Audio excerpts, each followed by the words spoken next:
Le père André Guillevic a été ordonné prêtre le 9 juin 1974 dans l'église de Colpeau, sa paroisse d'origine. Prêtre depuis bientôt 50 ans dans de nombreuses paroisses du diocèse de Vannes et notamment recteur de Sainte-Anne d'Auray, il m'accueille aujourd'hui dans son presbytère de Locmariaquer. Il accepte de revenir pour nous sur 50 ans d'une vie de prêtre. Il se souvient encore aujourd'hui du verset qu'il avait choisi pour son ordination. Venez à ma suite, je vous ferai pêcheur d'hommes. Comme je suis né à Colpeau et je suis resté terrien, quoique maintenant habitant au bord de la mer, je suis resté terrien. Dans mon enfance, j'ai été garder les vaches, soigner les cochons, ramasser des pommes de terre, donc je suis un terrien dans l'âme, resté attaché à la terre, aux forêts.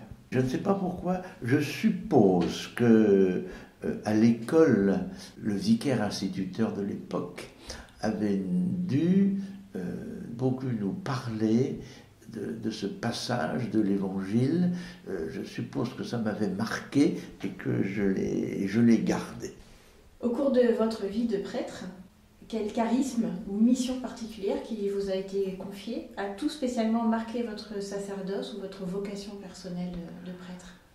Alors, j'ai toujours été en paroisse, ça fait 50 ans que je suis en paroisse. Bon, disons la vie de paroisse classique, comme la plupart des prêtres. En plus, j'ai fait de la musique, j'ai fait beaucoup de musique dans ma vie. Je suis toujours amoureux de la belle musique et de la liturgie par-dessus le marché. Alors ça a beaucoup marqué ma vie. J'ai fait un peu de piano, un petit peu d'orgue, beaucoup plus de flûte à bec et encore beaucoup plus de direction chorale. Une passion. J'ai toujours rêvé, je dirais que quelque part j'en rêve encore, d'être chef d'orchestre. Tout petit, j'étais passionné de musique, d'où ça vient, je n'en sais rien, mais j'ai ça dans mes gènes. Donc mon premier poste à Languidic, j'avais monté une chorale, à l'époque de 70 personnes, il y avait un orchestre et tout. J'allais donner des cours de flûte à bec à l'école. J'ai continué à Saint-Paterne, j'ai donné des cours d'orgue. J'ai lancé les stages de formation d'organiste liturgique à Sainte-Anne en 81. J'ai lancé la chorale diocésaine. Vous voyez, ça a marqué ma vie tout le temps. Puis c'est toujours une passion chez moi. Ça me démange de ne pas diriger encore. Vous voyez, bon, je ne peux pas dire la messe d'une main et diriger de l'autre. Mais voilà. C'est une passion chez moi, la musique. Alors j'en ai une deuxième, c'est l'écriture, la littérature. Autant j'ai été, non pas nul, mais nullissime en maths, physique, chimie, tout ça. Alors ça, nul, c'est zéro, mais double zéro. Hein. Ouais. Autant je suis un passionné et un amoureux de la littérature. J'aime écrire. Et donc j'ai fait X cantiques quand j'étais à Sainte-Anne. Les cantiques à Sainte-Anne et autres, en travaillant beaucoup avec l'ancien directeur de la maîtrise. J'écrivais des textes, il faisait de la musique, Richard Quesnel, quelques-uns avec Christophe Lemarec. J'aime ça, j'écris facilement. Depuis que je suis ici, on m'a demandé des cantiques pour telle circonstance ou l'autre. Bon, j'aime toujours ça. La musique et la littérature m'ont toujours passionné.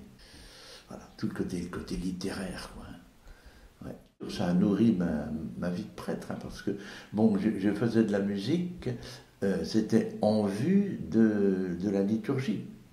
Quand j'ai écrit les cantiques, c'était vu qu'ils soient chantés, ils sont chantés encore à Sainte-Anne maintenant. Oui, ça a toujours été dans ce but-là, c'était pas pour le plaisir de faire de la musique comme ça en l'air, mais oui, dans un but liturgique, donc dans un but spirituel, but de prière bien sûr.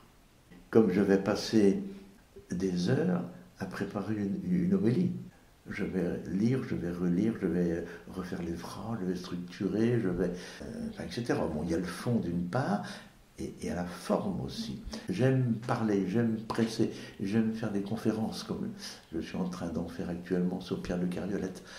Musique et littérature. Alors, ça tient sans doute en partie à ce que j'ai fait du théâtre tout petit. J'avais une religieuse quand j'étais à Colpo, déjà en maternelle, elle nous faisait faire des petites scénettes, là, quelque chose. J'aime ça. Je ne vais jamais au cinéma, mais je n'aime pas ça du tout, pas du tout. Par contre, j'aime le théâtre. Ah oui. Ouais, c'est pour ça que j'ai joué, quand j'étais à Sainte-Anne, j'avais 2 rôles dans le spectacle d'Yvon Nicolasi. Et ça me fait encore tout drôle quand je vais maintenant 1 fois par an d'entendre ma voix alors que je suis dans les gradins. Pouvez-vous nous raconter un événement diocésain ou un événement d'église qui a marqué un tournant dans votre sacerdoce et qui vous a durablement marqué? Alors, il y a un événement évidemment qui m'a marqué, c'était l'ordination de notre évêque à Sainte-Anne. Donc j'étais à Sainte-Anne-d'Auray, donc à l'époque, c'était le 16 octobre 2005. Et j'ai tout préparé, bien sûr, avec cérémoniaire.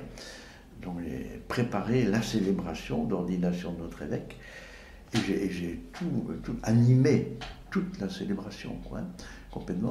Ça ne peut pas ne pas marquer. Ça n'a pas été un tournant dans ma vie, ça a été un sommet. Et oui, c'était grandiose. La basilique archi-comble, il y avait une grande tente à l'extérieur avec plusieurs milliers de personnes, une tente sur toute une partie de l'esplanade. Hein. Bon, tout ça évidemment reproduit sur écran, etc. On avait préparé ça avec le cérémoniaire, avec la maîtrise, bon, et avec le secrétaire de l'évêque aussi, Père Kemner à l'époque. Oui, ça m'a marqué évidemment, quoi. Je peux en noter un deuxième. C'était l'étape du Trône Braïs en l'an 2000. Il y avait 1500 pèlerins donc, qui arrivaient de Vannes et c'était leur étape à Sainte-Anne. Et je ne peux pas oublier ça. La messe de 18h30 était présidée par le cardinal Poupart. Imaginez une basilique pleine avec 1500 pèlerins et des convaincus, des Bretons, et même beaucoup de Bretonnants. Eh bien, si les voûtes de la basilique ne se sont pas écroulées ce jour-là, elles ne tomberont pas. Parce que 1500 pèlerins chantant à tue-tête au Rondesca Rotenarvor, accompagnés des 2 orgues de la basilique, plus 2 bombardes, c'était extraordinaire. Il y a eu d'autres célébrations grandes, j'en ai eu des dizaines et des centaines de grandes célébrations à Sainte-Anne, hein, mais ça, c'était un événement, c'était le 31 juillet 2000, l'année du jubilé. Mais là, on sentait cette ferveur des Bretons à Sainte-Anne, en chantant en breton, leur grand-mère Sainte-Anne. Il y avait une intensité, je dirais, rare quand même. Oui, je me souviens aussi de la grande célébration de l'inauguration du grand orgue après sa restauration. Pendant 3 ans, on n'a pas eu de grand orgue à Sainte-Anne. Il était en restauration. Alors, la bénédiction et le concert de l'après-midi, exceptionnel. Il y a eu aussi, ça devait être en 2000, je ne sais plus la date exacte, la confirmation. Il y a eu 2 fois la confirmation à Sainte-Anne pour tout le diocèse. La première fois, il y avait 2500 confirmants. 80 prêtres donnaient la confirmation. Ça aussi, c'était un rassemblement diocésain énorme. Hein. Évidemment, Sainte-Anne m'a marqué davantage, même s'il y a eu de très belles choses dans les autres paroisses. Hein. Bien entendu, mais pas à ce niveau-là, parce que le lieu n'est pas le même. Hein. Il y a la vie de la paroisse, bien sûr, hein, la paroisse et la vie du pèlerinage. Alors après toutes ces années, 50, oui. Si on vous demandait aujourd'hui qu'est-ce que c'est la foi pour vous, cette année c'est dans la démarche jubilaire justement, nous sommes en chemin à l'école de Marie, ouais. Modèle de foi. Qu'est-ce que c'est la foi après 50 ans de sacerdoce pour vous? je dirais, c'est de faire confiance. On dirait, c'est pas original comme réponse, hein, mais c'est faire confiance à Dieu quoi qu'il arrive, avec tout ce qui peut arriver dans une vie, les hauts, les bas, avec tout ce qui peut arriver dans la vie d'une paroisse, des magnifiques événements, des événements difficiles, quelquefois, quoi. Par exemple, je pense à certaines célébrations d'obsèques qui ont été terribles. Et aussi, malgré ce qui a pu se passer dans la vie de l'Église. Bon, j'ai été ordonné donc avec les autres dans toutes ces années-là, dans des années difficiles quand même. Hein. En 1974, on vivait les remous des événements de 68. Vraiment, ça a été très très difficile. C'était vraiment des années tourmentées, ça. Hein. Oh là là. Oui, tant au séminaire jusqu'en 74 que même après. Et faire confiance au Seigneur, vous voyez, on lui fait plus confiance parce qu'on s'imagine quand on est jeune prêtre qu'on va sauver le monde. On se dépense sans compter ce qui est bien d'ailleurs, mais petit à petit on se dit, bon, je suis serviteur, je suis un maillon d'une chaîne, etc.